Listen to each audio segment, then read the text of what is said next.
ರಕ್ಷಣಾ ಸಚಿವ ರಾಜನಾಥ್ ಸಿಂಗ್ ಅಧ್ಯಕ್ಷತೆಯ ಸಂಸದೀಯ ವ್ಯವಹಾರಗಳ ಸಂಪುಟ ಸಮಿತಿ ಬುಧವಾರ ಮುಂಬರುವ ಸಂಸತ್ತಿನ ಬಜೆಟ್ ಅಧಿವೇಶನದ ಪ್ರಮುಖ ದಿನಾಂಕಗಳನ್ನು ಅನುಮೋದಿಸಿದೆ. ಸಂಸದೀಯ ಕ್ಯಾಲೆಂಡರ್ ಪ್ರಕಾರ ಹಣಕಾಸು ಸಚಿವೆ ನಿರ್ಮಲಾ ಸೀತಾರಾಮನ್ ಫೆಬ್ರವರಿ 1 ಭಾನುವಾರದಂದು 2026-27ನೇ ಸಾಲಿನ ಕೇಂದ್ರ ಬಜೆಟ್ ಅನ್ನ ಮಂಡಿಸಲಿದ್ದಾರೆ. ಇದರೊಂದಿಗೆ ಕೇಂದ್ರ ಬಜೆಟ್ ಅನ್ನ ಭಾನುವಾರದಂದು ಮಂಡಿಸಲಾಗುತ್ತಿರುವುದು ಇದೇ ಮೊದಲು. ಸಂಸತ್ತಿನ ಜಂಟಿ ಅಧಿವೇಶನವನ್ನು ಉದ್ದೇಶಿಸಿ ರಾಷ್ಟ್ರಪತಿಗಳು ಜನವರಿ 28ರಂದು ಭಾಷಣ ಮಾಡಲಿದ್ದು ಬಜೆಟ್ ಅಧಿವೇಶನ ಆರಂಭವಾಗಲಿದೆ.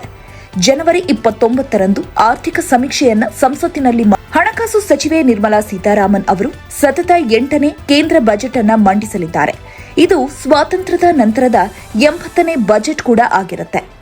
2017ರಿಂದ ಫೆಬ್ರವರಿ 28ರ ಹಿಂದಿನ ಸಂಪ್ರದಾಯದಿಂದ ಮುಂದುವರೆದ ನಂತರ ಫೆಬ್ರವರಿ 1ರಂದು ಬೆಳಗ್ಗೆ 11 ಗಂಟೆಗೆ ಕೇಂದ್ರ ಬಜೆಟ್ ಮಂಡಿಸುವ ಅಭ್ಯಾಸವನ್ನ ಸರ್ಕಾರ ಅನುಸರಿಸುತ್ತಿದೆ.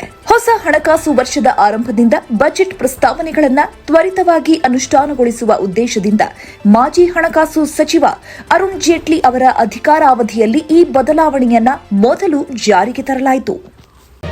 ಮತ್ತಷ್ಟು ಸುದ್ದಿಗಳಿಗಾಗಿ ನೋಡ್ತಾ ಇರಿ ಪಬ್ಲಿಕ್ ನ್ಯೂಸ್ 24x7. ಇದು ಸತ್ಯದ ಧ್ವನಿ.